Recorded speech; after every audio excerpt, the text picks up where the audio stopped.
Timnas baru saja menelan kekalahan atas Zambia di laga perdana mereka dalam Piala Dunia U17. Namun apa saja kelemahan mereka dalam laga ini? Kelemahan pertama terdapat di sayap kiri. Di awal laga, kita bisa melihat dengan jelas bagaimana Zambia mengeksploitasi ruang di sisi kiri timnas yang ditinggal Aska Irawan ke depan. Beruntung gol ini dinyatakan offside. Namun, hanya lewat satu momen ini, kita bisa melihat beberapa masalah lain yang terjadi di sepanjang babak pertama. Pada dasarnya, struktur bertahan timnas terbilang cukup solid. Dengan formasi 5-4-1, timnas dapat mengoverload di lini belakang dan tengah menghadapi 4-2-4-nya Zambia. Dalam mid block, sejumlah pemain akan marking man to man di sisi bola.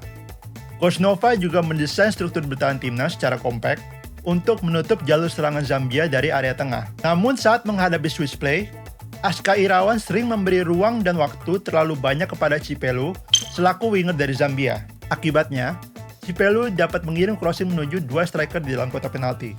Kelemahan di sisi kiri juga ikut mengekspos problem timnas saat menghadapi crossing di dalam kotak penalti. Lucas Lee dan Aizar Tanjung yang bertahan di tiang kedua cenderung kurang menempel pemain lawan yang bergerak ke depan gawang, sehingga pemain lawan dapat menyambut crossing dengan mudah.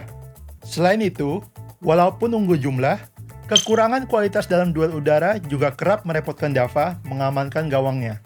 Sebagian besar dari ancaman yang dihadapi timnas bukan berasal dari taktik Zambia sepenuhnya, melainkan dari kesalahan teknik dasar dari pemain timnas. Salah umpan yang terlalu sering dilakukan membuat timnas gampang kehilangan bola dan kena serangan balik.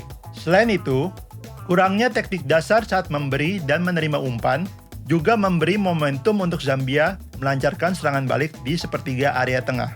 Inilah pentingnya technical security supaya bisa mempertahankan penguasaan dan kontrol atas bola, terutama saat di dalam tekanan. Teknik dasar yang solid akan membuat serangan dapat dibangun lebih lancar.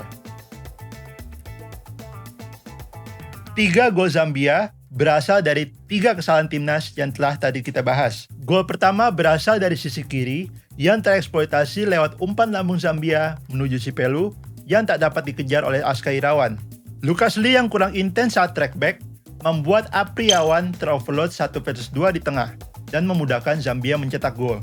Gol kedua berasal dari kurangnya tactical security saat memberi dan menerima umpan sehingga memberi momentum counter attack untuk Zambia.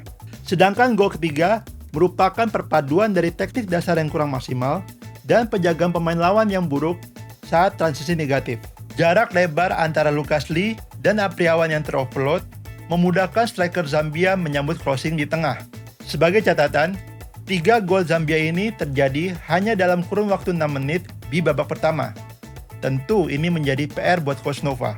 Semoga laga ini bisa menjadi pelajaran berharga untuk adik-adik timnas U17 untuk terus berproses dan bermain lebih baik lagi di Piala Dunia. Gimana menurut kalian? Apalagi yang bisa kita pelajari dari laga ini?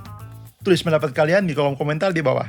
Jika kalian suka video ini, jangan lupa klik tombol like, subscribe, dan nyalakan lonceng notifikasi agar tidak ketinggalan video terbaru dari The Game Changer.